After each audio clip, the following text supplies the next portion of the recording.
Baik, jadi begini.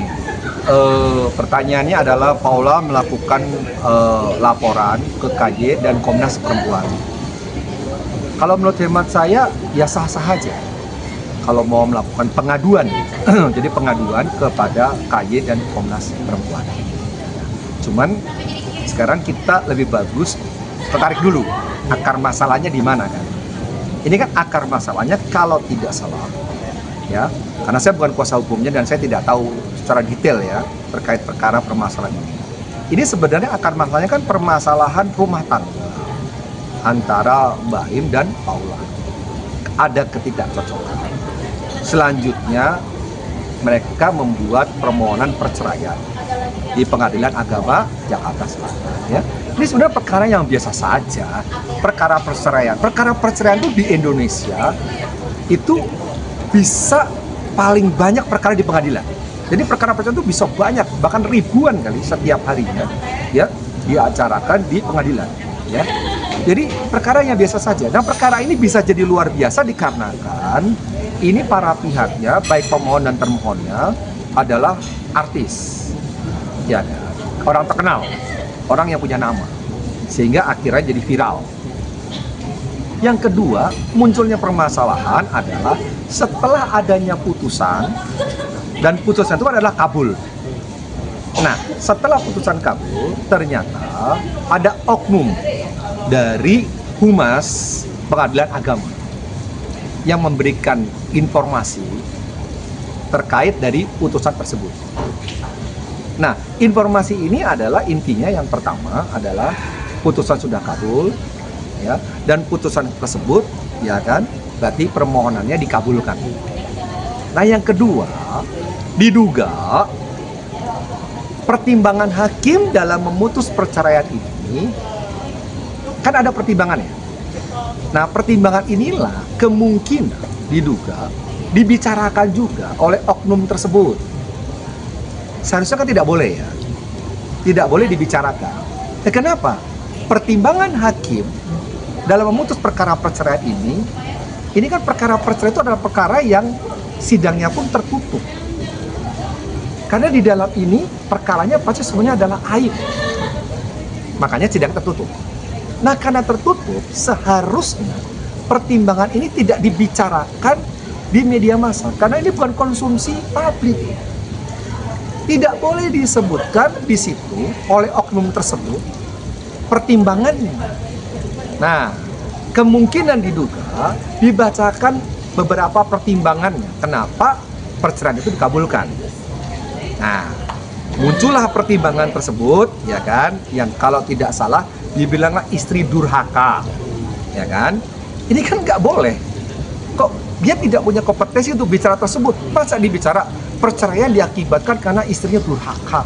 Itu kan nggak boleh, ya kan? Nggak boleh. Bahasa durhaka itu kan bukan bahasa hukum.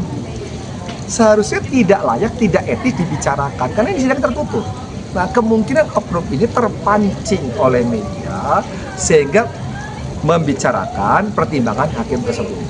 Nah, selanjutnya diduga katanya ada perjinan atau perselingkuhan. Itu pun juga tidak boleh. Itu tidak boleh dibicarakan oleh oknum humas tersebut. Nah, karena dibicarakan oleh oknum tersebut, entah apapun alasannya, akhirnya jadi viral. Nah, karena viral, siapa yang dirugikan? Nah, sudah pasti yang dikalahkan. Siapa yang dikalahkan itu? Adalah Paula. Kan kasihan kan? Akhirnya, apa yang terviral tersebut, semua terpublish, sehingga nama baik dari Paula ini jadi jelek. Divonislah oleh media massa atau divonislah oleh netizen bahwa ini istri durhaka. Loh, gimana sih? Itu tidak boleh loh. Apalagi putusan ini belum inkrah. Putusan ini itu masih banding. Maka asas praduga tak bersalah harus tetap melekat sampai putusan tersebut berkekuatan hukum tetap atau inkrah. Nah, Paula setelah ada putusan kabul, apa upaya selanjutnya? Kalau dia tidak terima, banding ke Pengadilan tinggi. Kan ada jalurnya, ada jalur hukumnya, banding ke pengadilan tinggi. Apakah sudah dilakukan? Sudah. Itu sudah bagus. Silakan banding aja ke pengadilan tinggi kalau tidak terima. Nah, nanti kalau dari pengadilan tinggi itu memang tidak terima lagi, ada lagi jalan adalah kasasi. Kalau ada no hukum lagi bisa PK. Jadi masih panjang ini. Dan ini belum ada putusan berkekuatan hukum tetap.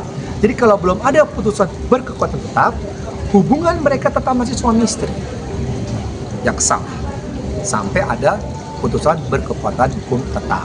Nah, kembali tadi pertanyaannya, ini permasalahan muncul ada oknum humas yang membacakan salah satu atau salah dua dari pertimbangan hakim, ya kan? Sehingga merusak nama baik daripada Paula.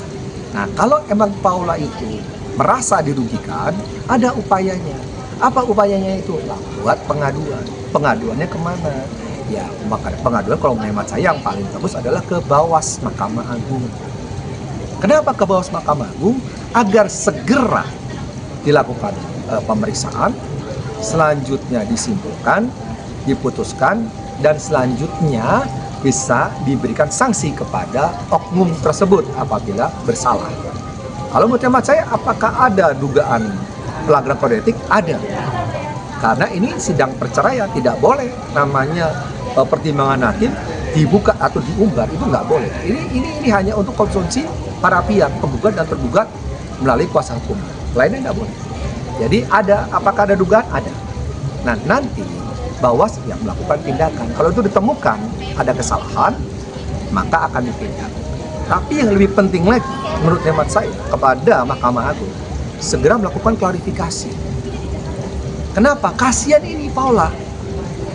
Sekarang dihujat oleh netizen. Istri durhaka. Kasihan. Sedangkan ini kan belum berkekuatan tetap, belum pasti, masih asas praduga tak bersalah, tapi sudah dihujat oleh netizen dulu. Karena putusan hujatan netizen lebih kejam daripada putusan pengadilan yang sebenarnya, ya kan? Kasihan. Ya, Paula itu punya kehidupan, Paula itu punya masa depan, Paula itu punya keluarga, Paula itu punya teman, Paula itu punya anak. Hati-hati. Kasihan ini, korbannya tidak hanya Paula saja. Korbannya adalah keluarga, teman dekatnya, sahabatnya, semua sampai ke anak-anaknya. Masa nanti anaknya dihujat, ibu lu itu ibu yang durhaka, istri durhaka. Ini nggak boleh kan? Kasihan kan? Nah, maka daripada itu seharusnya Mahkamah Agung melakukan klarifikasi agar ini diluruskan. Ya, itu saran saya. Nah, kalau apakah melakukan laporan ke KY, ya boleh-boleh saja. Tapi KY itu nanti sifatnya adalah melakukan pemeriksaan dan selanjutnya ada nanti ditemukan pelanggaran, nanti akan dikeluarkan produknya, terakhirnya adalah rekomendasi. Nah, rekomendasi ini baru dibawa ke Mahkamah Agung. Ya, sifatnya rekomendasi dibawa ke Mahkamah Agung. Ya, boleh-boleh aja untuk bawa rekomendasi, boleh aja. Cuma kalau saya lebih suka langsung ke Bawas, ya. Jadi KY boleh-boleh saja.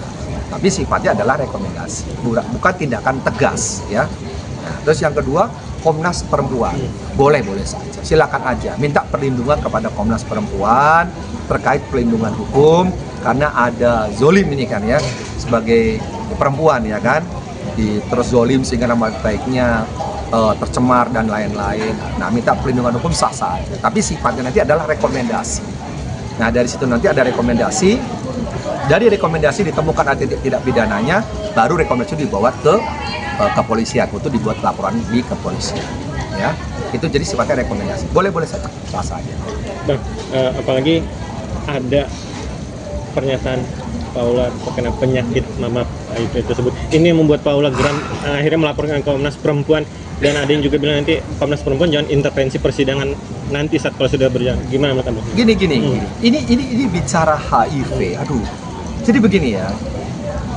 Kita pahamin dulu nih. Ini HIV itu satu penyakit yang sebetulnya gini ya. Ini kan pemahaman tentang penyakit HIV ini kan tidak semua orang tahu ya. Tapi kalau tidak salah, masyarakat kita itu paham HIV itu pertama, ini penyakit yang mematikan, penyakit yang sangat menjijikan, dan penyakit yang disebabkan oleh seks bebas, ya. Dan ini kayak apa ya, penyakit yang sangat menjijikan sekali. Ini nggak bagus, nggak bagus. Nah, kalau ini sekarang dituduhkan semua kepada Paula, saya tanyakan, siapa yang menuduh ini? Ini berita ini siapa yang menyiarkan? Siapa ini? Pasti ini yang menyiarkan ada itikat tidak baik. Ada itikat tidak baik. Merusak ya harkat dan martabat. Ini lebih kejam dari tadi yang berita yang pertama tadi tentang istri durhaka. Jadi kalau istri durhaka sudah sakit, tapi kalau HIV akan lebih sakit lagi, akan lebih hancur lagi. Nah, ini orang yang menyebarkan pasti saya duga punya itikat tidak baik. Ini nggak boleh loh. HIV ini keluar dari mana? Ya, siapa yang menyebarkan? Cari tahu itu dan segera laporkan di kepolisian. Kalau itu tersebarnya lewat media massa, ya Undang-Undang ITE 27 ayat 3 junto 45, ya kan? Silakan laporkan ke Krimsus, ya kan? Agar segera dilakukan proses penyelidikan dan penyidikan sehingga bisa membereskan nama baik. Iya, hati-hati loh, kasihan banget. Itu HIV itu kejam sekali menurut saya. Kenapa? Orang jadi takut untuk berkawan, bersahabat. Karena berpikirnya itu, wah ini orang seks bebas. Padahal HIV itu belum tentu dari seks bebas loh. HIV itu bisa terinfeksi dikarenakan transfusi darah. Bisa. Nah, kita kan belum tahu apakah betul HIV atau tidak. Kalau betul, didapatkan dari mana? Belum tentu dari seks bebas. Dan belum tentu juga HIV juga. Nah, mana ada putusan yang menyatakan beliau ini HIV? Kalau ada pun tidak boleh disebarkan. Kalau ada yang menyebarkan, berarti ada itikat tidak baik, ada perbuatan melawan itu, maka laporkan saja. Ya, ini sangat kejam, sangat kejam sekali. Kasihan. Ini bukan hanya Paula saja. Kalau ini menimpa kepada semua perempuan, ini sangat menyakitkan. Dan ini rusaknya bukan nama yang bersangkutan aja, tapi keluarganya, rentetan keluarga, saudaranya, adiknya, kakaknya, dan bahkan teman-temannya, dan bahkan sampai ke anak-anaknya. Apakah itu tidak dipikirkan terlebih dahulu ya? Pada saat itu disebarkan, pada saat itu ditiupkan, gimana perasaanmu? Ya seharusnya janganlah, ya jangan dilakukan itu. Kasihan. Biar gimana Paula masih punya masa depan, punya kehidupan, punya anak yang kita harus jaga, ya. Jadi kalau memang sudah tidak suka ya sudah aja selesai. Ya, bukan saya tidak mengarah kepada siapapun juga, saya tidak tahu. Saya tidak tahu siapa yang meniupkan ini, saya tidak tahu dari mana sumbernya, tapi saya duduk perkaranya aja. Ini bisa menimpa tidak hanya ke Paula saja, dan bahkan ke tempat yang lain, ke wanita-wanita lain. Tapi itu tidak boleh dilakukan, itu adalah perbuatan melawan hukum. Dan silakan itu lakukan kepada kepolisian. Ya. Lagi, Bang, berarti menurut Abang sendiri, Paula nextnya bisa melapor ke polisian mempidanakan oknum-oknum yang tadi Abang bilang, terutama oknum dari yang pihak Baim lagi, saya bilang, kita masih duga gimana? Ya, oknum. Jadi gini, langkah hukum yang pertama, ya, saya pikir pengacaranya akan lebih pandai daripada saya. Saya pikir kuasa hukumnya pasti akan lebih pandai, lebih paham lah ya, dan saya yakin udah langkah itu sudah dilakukan.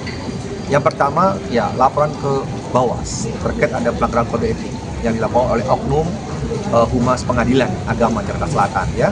Ini dugaan, ya, sekali lagi pada diduga, ya. Itu lakukan dulu. Yang kedua, ya laporkan yang menebarkan isu, ya kan? Siapa nih? Pasti ada nih. Nah, itu yang pertamanya laporkan dulu, ya kan? Nah, segera laporkan. Nah, supaya ada kejelasan terang benerang. Karena biar bagaimanapun juga kita butuh klarifikasi untuk membersihkan nama baik. Karena ini jejak digital ini mau sampai kapanpun tidak akan bisa lepas, tidak pernah hilang. Ya, jadi harus segera klarifikasi, harus segera selesaikan ya langkah hukum yang benar dan baik. Yang ketiga adalah upaya banding. Ya, itu udah benar. Jadi banding aja, ya silahkan banding. Nanti kita tunggu putusannya. Kalau nanti dalam banding belum menguntungkan ya kasasi. Kalau belum ya mereka. Ya, jadi tetap berjuang terus, tetap semangat. Dan semoga semuanya kedua belah pihak baik-baik saja. Tolong ingat ya, kalian dulu jadi suami istri, kalian memilih. Kan kita mau jadi istri, pasangan kita kan kita harus memilih kan. Nah, tapi anak tidak bisa memilih. Anak tidak bisa memilih dari pasangan siapa, nggak bisa. Anak tidak bisa memilih lahir di daerah mana, dari negara mana, kewarganegaraan apa, status sosial bagaimana, kan tidak bisa pilih. Nah, jadi kasihan lah. Oke lah, kalau kalian sudah tidak sepaham, sudah selesai, ya. Kalau emang sepakat loh ya, saya tidak tahu nih apakah dari para pihak ini sepakat untuk bercerai, saya tidak tahu ya. Tapi kalaupun nantinya emang tidak ada kecocokan, sudah sepakat, ya sudah selesai aja. Tapi tolong pikirkan anak. Nah, biar bagaimanapun ini anak punya masa depan, kasihan anak. Ya, sudahlah, yang jelek-jelek tutup. Ingatlah kebaikannya, jangan ingat kejelekannya. Ya, dulu pada saat mesra-mesra romantis, I love you, itu kan indah ya. Ya kan, cium sana, cium sini, peluk sana, peluk sini, ya kan? Itu kan indah ya. Itu yang diingat aja lah, ya kan? Yang jeleknya udahlah tutup aja. Karena biar gimana pun juga diumbar tidak baik.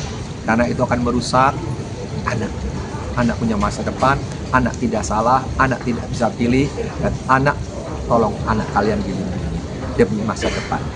Itu saran dari saya. Ya semoga permasalahan kalian cepat selesai. Ya mudah-mudahan, kalau saya doanya jangan sampai bercerai. Karena saya itu selalu senang kalau bisa menyatukan, ya kan. Udahlah, dalam berkeluarga itu yang jelek pasti banyak. Karena kita yang sedarah aja berantem, apalagi yang tidak sedarah. Nah, kalau kita mencari ketidaksamaan, tidak ada yang sama. Kecocokan tidak ada yang cocok. Sudah pastilah tidak ada yang cocok. Makanya kita bagaimana caranya bisa mengalah. Sehingga akhirnya kita bisa berjalan bahtera rumah tangga ini dengan saling mengalah. Ya sudah, kita terima, kita syukuri, kita besarkan anak sehingga masa depan kita lebih baik. Ya, semoga saya doakan kalian kalau bisa tidak bercerai. Ya, rukun-rukun saja. Tapi kalau saya bercerai pun juga, saya pesan, udah stop, jangan mengumbar ke kejelekan para masing-masing pihak, dan tolong pikirkan anak. Dan selanjutnya setelah perceraian, ya anak ini yang diutamakan, prioritaskan. Jangan sampai anak ini nantinya ya tersakiti sampai seumur hidup. Ya, saya doakan semoga semuanya bisa dengan baik, apapun nanti dari putusannya. Terima kasih ya.